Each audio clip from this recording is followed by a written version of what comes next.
زبیر صاحب آپ کے پاس آنا چاہتی ہوں. بہت سارے معاملات ہیں جن کے اوپر ہم روز بات نہیں کر پاتے، مگر مہنگائی ایک ایسا معاملہ ہے جو کہ دن بدن بڑھتا چلا جا رہا ہے. آپ دوائیوں کی قیمتیں دیکھ لیں، آپ بہت ساری اور مسائل ہیں، لیکن یہ بات تو درست ہے کہ زر مبادلہ میں تاریخی اضافہ ہوا ہے. حال ہی میں ورلڈ بینک نے بھی پاکستان کو، IMF نے پیسے دیے ہیں اور اچھی خاصی اماؤنٹ ہے جو کہ پاکستان کے پاس آئی ہے.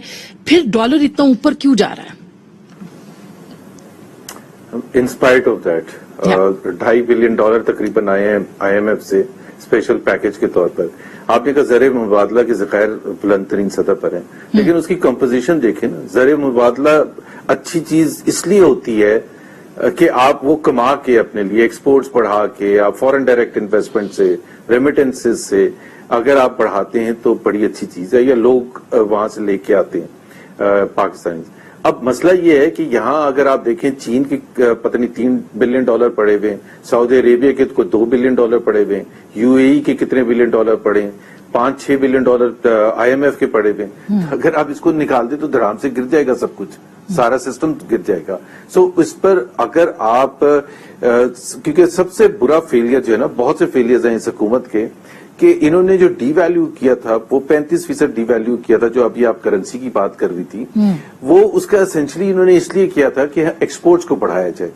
اب 3 سال کے بعد ایکسپورٹس ہیں $25.3 بلین پر انہوں نے ختم ہوئی ہے جون میں، جو کہ صرف 3% اضافہ ہے 3 سال میں. لیکن سر تاریخی ایکسپورٹس تو ہیں نا، ایکسپورٹس تو تاریخی ہیں، وہ بھی مطلب نہیں دیکھیں نا، سن لیں جی. اگر آپ کی تنخواہ ہر سال $15,000 بڑھتی ہے، آپ کی نہیں، میں کسی چھوٹے آپ کی تو ماشاءاللہ بہت بڑھتی ہوگی، 15,000 بڑھتی ہے، تو اگر آپ کی تنخواہ 1 لاکھ تھی اگر 3 سال پہلے اور آپ کی 2,000 3 سال میں بڑھی ہے، تو that's a matter of concern. وہ تاریخی ہوگا 1,06,000، وہ تاریخی بلند ترین ہوگی سطح. بٹ دیکھیں نا، ہر سال آپ کا امپورٹ بل بڑھ رہا ہے، ہر سال آپ کا ڈیفیسٹ بڑھ رہا ہے. So you need more exports نا، you don't need less export. تو تاریخی تو ہے لیکن 3% سے تو گرو نہیں کرنا تھا.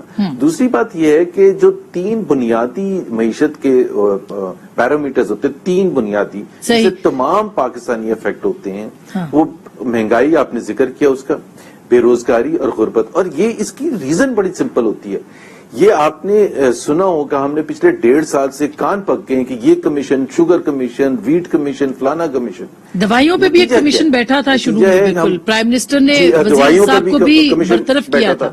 ہاں جی.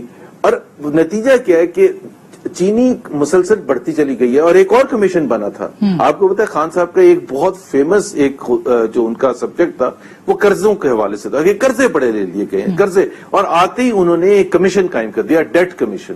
اور وہ اس کو 2.5 سال ہو چکے ہیں، اور 3 مہینے کی اس کی وہ تھی، اس نے رپورٹ دینی تھی. بیکاز خان صاحب کو پتا ہی نہیں تھا کہ what is he getting into. And I wrote an article کہ خان صاحب this is not a doable thing, this is. اچھا، تو اب جب پتہ ہی نہ ہونا انسان کو